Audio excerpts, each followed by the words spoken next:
So picture this. It's March 3rd, 1876. Okay. You're in Bath County, Kentucky. The sky is perfectly clear. Weather is totally calm. The sun's shining. That'll be a nice day. Right. And a local farmer's wife is just out in her yard making soap. And then, completely without warning, it just starts raining meat. Like actual meat. Literal bloody tissue, flakes of it, some the size of large square envelopes just falling from a cloudless sky. It completely blankets this strip of land like 100 yards long. And the most shocking part of that whole historical record isn't even the meat itself, which is saying something. Yeah, you'd think that would be the headline. Right. But it's actually the desperate, kind of hilarious and honestly chilling way the world's smartest scientist scrambles to explain it away. Oh, absolutely. Because when they were faced with something that impossible, the academic establishment didn't investigate. They just panicked. Welcome to a completely custom-tailored deep dive, crafted specifically for you. Today, our mission is to explore the bizarre, totally mind-bending world of Charles Fort. Yes, specifically focusing on his 1919 masterpiece, The Book of the Damned. Right, alongside Jack Womack's really brilliant introduction to the material. And just to be absolutely clear right out of the gate, this is not a book about the occult. No, definitely not. There are no ghosts here. When Fort talks about the damned, he is talking about data. He's talking about facts, documented observations, and physical anomalies. Things that dogmatic science has basically exiled because they shatter our comfortable, established theories. The outcasts of the scientific record. Exactly. I mean, Fort spent years in the New York Public Library poring over scientific journals, newspapers, meteorological reports, just collecting thousands of instances where reality simply refused to conform to the accepted rules. Rains of black ink, strange objects falling from the heavens, inexplicable slimes. Yeah, but Fort wasn't just, compiling a catalog of weird events to spook people. He was actually mounting this profound philosophical critique of how institutional knowledge operates. Right, because before we can even begin to look at the phenomena themselves, we have to understand the mechanism of exclusion. Like, why were these reports ignored? Yeah, exactly. Okay, let's unpack this, because reading through these sources, I realized that my previous understanding of science was, well, a bit naive. How so? I used to think of the scientific establishment as somewhat messy desk. Maybe lazily throwing out papers that didn't fit into neat, perfect folders. But Fort paints a much more aggressive picture. Oh, yeah. Much more defensive. Right. Science isn't a messy desk. It's a heavily fortified, gated community. I love that analogy. And the scientific method is the security guard. It's highly effective at keeping out obvious nonsense and maintaining order. But when something truly alien pulls up to the gate... Something that doesn't fit the approved guest list. Yeah. The guard's instinct isn't to investigate. It's to pretend the anomaly is just a very strange-looking delivery driver. Right. They force it into a familiar category to protect the neighborhood. That is a perfect way to frame it. Science is deeply invested in the business of protection. Yeah.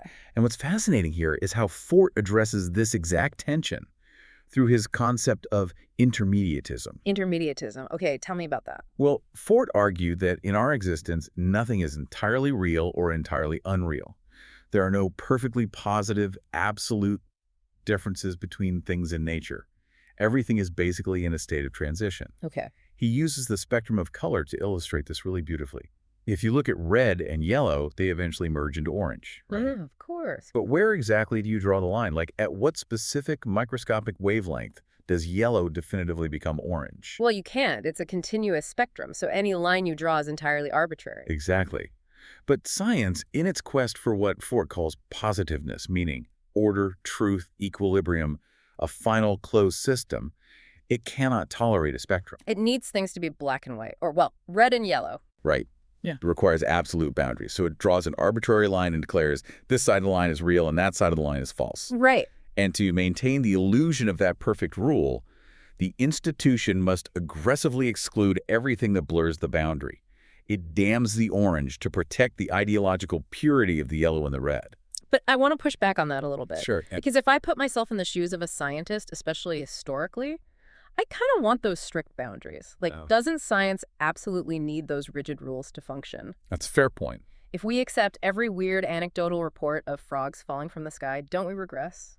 Don't we just open the gates to absolute chaos and superstition? That is the exact defense mechanism the establishment uses. And it's a valid fear. You need a baseline of reality to build upon. Right. But the danger Ford exposes is what happens when that defense mechanism becomes institutional dogma. When the criteria for reality becomes so rigid that you start throwing away physical, tangible evidence just because it threatens the paradigm. Which brings us perfectly to the story of the famous French chemist Lavoisier. Oh, this is a classic. The sources use him as the ultimate sort of comedic example of this dogmatism in action. So in 1772, Lavoisier was part of a committee investigating a report from peasants in Luce, France, who claimed they saw a stone fall from the sky. Yes, an actual literal meteorite. And Lavoisier, who was a genius of his time, he analyzes the stone, listens to the reports, and his conclusion is just absolute. Totally uncompromising. He states that stones cannot fall from the sky because there are no stones in the sky. He essentially proved, to the satisfaction of the entire scientific community, that it was merely a terrestrial rock that had been struck by lightning. Yeah, and if you look at the socio-historical context of the 18th century, Lavoisier's reaction makes perfect, terrible sense. How do you mean? Well, the Enlightenment was in full swing. He was desperately trying to separate rigorous science from medieval superstition. Ah, okay. So to him, the peasant's claim wasn't just a weird anecdote. It was an existential threat to rationality itself. Right, because the major, unshakable premise of his era was that the Earth was an isolated system. Exactly. Nothing came from the outside. Yeah. Therefore, any data suggesting otherwise had to be aggressively reinterpreted. Lavoisier didn't lack intelligence. He lacked the conceptual framework to accept the data. He was protecting the Enlightenment from the Dark Ages. He protected the gated community. Exactly. But here is where the narrative shifts, because Lavoisier could deny a single rock. You can wave away one localized event as a misunderstanding or a lightning strike. Sure. But what happens when the damn data scales up? What happens when the anomaly is so massive, so overwhelming that you can't just brush it under the rug? That is when the scientific consensus mechanism hits a wall. And when outright denial fails, the institution has to pivot to a strategy of desperate localization. Desperate localization. Which brings us to the massive red rains and dust falls of 1902 and 1903. Oh, this one is wild. This absolutely blew my mind. We are not talking about a weird puddle in a single town. We are talking about hundreds of millions of tons of red matter falling across Europe, Australia, and the open oceans simultaneously. Just an unfathomable amount of material. It was so vast that people were literally shoveling it out of the streets. Yeah. The scientific establishment couldn't possibly deny it happened, so, forced to explain it, the orthodox chemists confidently declared it was just sand blown from the Sahara Desert. And they maintained that explanation even when their own physical analyses contradicted it. Right. Even when tests showed the substance had up to 36% organic matter. Even when observers noted it smelled distinctly like charred animal tissue. Gross. Very. But the establishment looked at raining organic animal-smelling matter and said, yes, this is definitely just desert sand. Here's where it gets really interesting, because if you just apply basic physics and meteorology to that claim, the orthodox explanation collapses instantly. Oh, completely. To carry millions of tons of matter from the Sahara Desert all the way to Australia and Northern Europe at the exact same time? Well, actually, that wouldn't just be a strong gust of wind. No, it breaks the laws of meteorology. Right. A storm of that magnitude, with the sheer lifting power required to suspend millions of tons of matter across the globe, it would have wiped out cities. It would be the greatest atmospheric cataclysm in recorded history. Yeah. And nobody noticed it. Precisely. They were accepting a physical impossibility just to avoid admitting the origin was extraterrestrial. Wow. And this is where Fort introduces his brilliant critique known as Wessex science. The Wessex science. Yeah. Fort observed this inherent human tendency to try and explain cosmic, enormous, unprecedented events using only local, familiar terms. Okay, that makes sense. It's the equivalent of trying to explain the mechanics of the entire universe by only studying the dusty, familiar roads of Wessex, England. If an orthodox chemist only understands the dust of their own region, then every anomalous powder that falls from the cosmos will be confidently identified as local dust. They shrink the entire universe to the size of their own recognizable neighborhood. So they would rather invent a physics-defying invisible superstorm than admit that maybe, just maybe, this matter drifted in from space. Exactly. Perhaps it was the remnants of an ancient cosmic cloud or debris from an interplanetary collision. But, you know, the Sahara dust excuse only really works for inert matter. Right. You can squint and pretend red organic material is sand if you try hard enough. But the sources show that the system began to sweat wet when the matter became biological, and it completely fractured when the matter was alive. The biological anomalies. This is where the standard academic defense mechanisms stretch into the realm of pure absurdity. Let's go back to the 1876 Kentucky meat shower. Yes, please. We established the scene, flakes of dried beef falling from clear blue sky. How did the scientific community handle a shower of literal meat? With aggressive, almost panic normalization. Initially, the go-to explanation was that it was nostoc, which is a type of terrestrial algae that supposedly swells up in the rain and takes on a fleshy appearance. Which completely ignores the primary data. Yep. The original accounts explicitly specify that it fell from a perfectly clear sky without rain, and the meat itself was described as appearing dried. Exactly. The data didn't fit the excuse, but the excuse was applied anyway because it was a terrestrial category. Just shoving it in the wrong folder. Right. But eventually, independent experts managed to analyze the Kentucky flakes under microscopes. And they confirmed that it wasn't algae. It was actually lung tissue, muscle, and cartilage. Oh my God. Yeah. So the nostoc excuse was dead.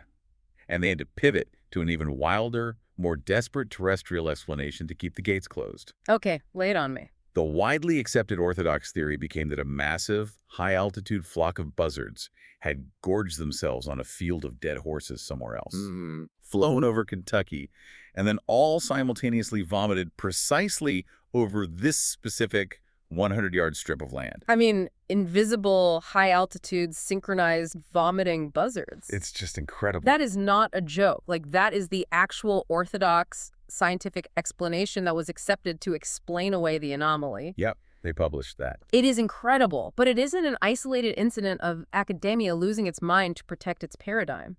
Look at the 1819 Amherst object. Oh, the Amherst object is a fascinating case study in academic survival. So, an object falls from the sky in Massachusetts, accompanied by a brilliant light.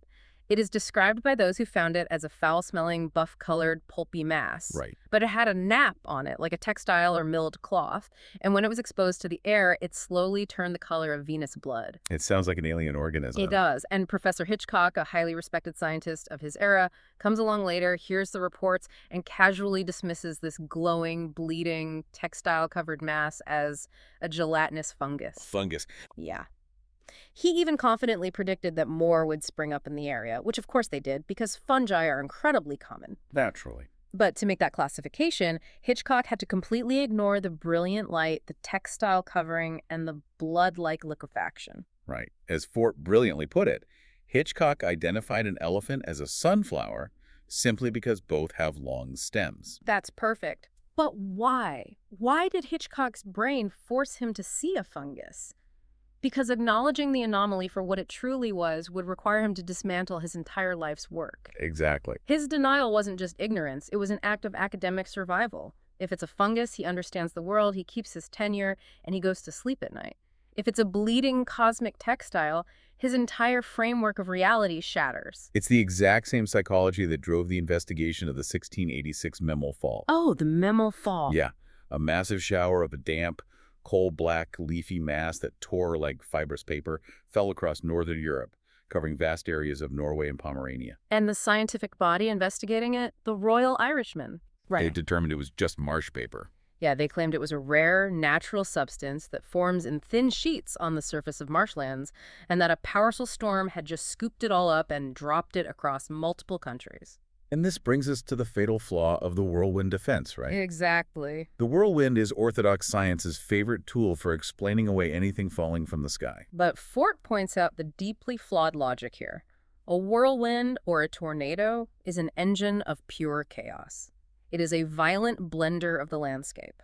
So if a storm comes through and scoops up debris from a marsh, why does it magically segregate it? That's the crucial question. Why would a chaotic storm only drop purely segregated, perfectly clean marsh paper? Exactly. Why wouldn't it drop the twigs, the rocks, the muddy water, the dead fish, and the fence posts that it also inevitably scooped up? Because whirlwinds don't meticulously sort their contents by specific gravity and drop them in homogeneous categories across hundreds of miles. They absolutely do not, which is why the whirlwind defense completely breaks down when we move from biological slimes to complex living creatures. This is the breaking point of the scientific consensus mechanism, and it's where Fort transitions from simply critiquing the establishment to proposing his own overarching radical hypothesis. So let's look at that data because it escalates quickly. In 1859, the mountain ash incident in Wales. Right. The fish? Stickleback fishes fell by the bucketful, covering the roofs of houses across a large area. The leading scientist of the day at the British Museum, Dr. Gray, didn't even bother with a whirlwind excuse. No, he went a different route entirely. He dismissed it as a practical joke. He claimed someone must have thrown a pail of water containing a few minnows onto a coworker. Think about the logical gymnastics required there. A pail of water that somehow managed to cover multiple roofs across an 80-yard strip of land and continued to fall 10 minutes later. It's laughable. The orthodox explanation is demonstrably far more preposterous than simply admitting an anomaly occurred. But the frog accounts are where Fort acts as the ultimate data analyst, because the historical record is flooded with accounts of frogs and toads falling from the sky. Oh, tons of them. But Fort notices a glaring, undeniable pattern across all these disparate accounts. It is never tadpoles, and it is never full-grown adult frogs. Never. It is always, without fail, frogs that are exactly a few months old. The mechanism of segregation rears its head again. Exactly. A whirlwind sweeping across a pond does not selectively pluck out only the mid-sized frogs, leaving the tadpoles and the adults perfectly undisturbed. No, it doesn't. And the absolute strangest account in all the sources, the Vicksburg turtle. Oh, this one's my favorite. In 1894, a gopher turtle fell in a violent hailstorm over Bovina, Mississippi. But it didn't just fall. It fell specifically alongside a single piece of alabaster, and the turtle was entirely encased in a block of ice. Encased in ice. So if whirlwinds aren't selectively picking up mid-sized frogs, and if whirlwinds aren't scrupulously selecting a single turtle and a piece of alabaster, flying them into the freezing upper atmosphere and dropping them, what is the mechanism? Where is this stuff actually coming from? This is where we arrive at Fort's grand theory. Let's hear it. Forced to explain a reality that orthodox science refuses to acknowledge, Fort theorized the existence of what he called a super Sargasso Sea. A super Sargasso Sea. Yes. He proposed that high above the Earth, there is a stationary, invisible region of zero gravity. This region acts as a cosmic rubbish bin. Okay, a cosmic rubbish bin. It holds on to ancient cosmic debris, wrecked interplanetary cargoes, and things scooped up from Earth centuries ago. So it's basically a graveyard of cosmic flotsam just suspended in orbit. Precisely. And occasionally, intense atmospheric or gravitational disturbances shake this invisible bin, dislodging its contents and dropping them back down to us. Oh, I see. That explains the segregation. That explains why things fall in homogeneous batches. They were clumped together in the Super Sargasso Sea before being shaken loose. Now, reading this, it's easy to think Fort was just as crazy as the people he was critiquing. Oh, for sure. But when you look closer, there is a profound layer of satire here, isn't there? Absolutely. If we connect this to the bigger picture, Fort was playfully poking fun at scientific dogmas. He was holding up a mirror to their absurdity. He was out absurding the experts to expose their blind spots. Right. Because if the scientific establishment expects us to believe in invisible synchronized vomiting buzzards and localized whirlwinds that span continents and magically sort debris by age and species. Is a floating space ocean of gelatin and frozen turtles really that much more ridiculous? Exactly. He is forcing the listener and the establishment to confront the absolute limits of our own explanatory frameworks. Yeah. He's proving that when we reach the edge of our understanding, our attempts to normalize the impossible always look completely unhinged in retrospect. Which brings us to the ultimate synthesis of this deep dive. How do we apply this to how we process information today? Because Fort wasn't actually asking us to literally believe in a hovering cosmic garbage dump. No. He was asking for something much more difficult and much more profound. He was asking us to substitute acceptance for belief. Acceptance for belief. That phrase is the true core of intermediatism. Think about what belief actually implies. What does it imply? Belief implies finality. It implies you have found the ultimate unshakable truth, and therefore you must aggressively defend that truth against all contrary data. Just like Lavoisier defending the Enlightenment from the meteorite, or Hitchcock defending his career from the bleeding anomaly. Because if your belief is absolute, any contradictory data is a threat to your entire existence. That makes total sense. Acceptance, on the other hand, is a state of fluidity. It acknowledges that all human knowledge, no matter how advanced we think we are, is in an intermediate state. It is never final. It is never absolute. We should accept data as it comes, investigate it without prejudice, and understand that our current scientific and personal models are just temporary approximations of a reality that is vastly stranger than we can comprehend. We are all, in our own ways, just practicing Wessex science until we get a wider view of the universe. Completely. We're all just trying to explain the cosmos, using the dust from our own familiar roads. And that leaves us with a final provocative question for you, the listener, to mull over long after this deep dive ends. Think about your own field of work, your own passions, or your own deeply held personal beliefs. What is the damned data in your life right now? Yeah. What are the glaring anomalies, the uncomfortable facts, or the persistent outliers that you are currently ignoring or desperately trying to explain away? Are you writing things off as just marsh paper or Sahara sand simply because they threaten the neat, orderly, perfectly rational filing cabinet you've built in your mind? It's worth investigating. Because remember, just because you throw the data in the trash doesn't mean it stops raining meat.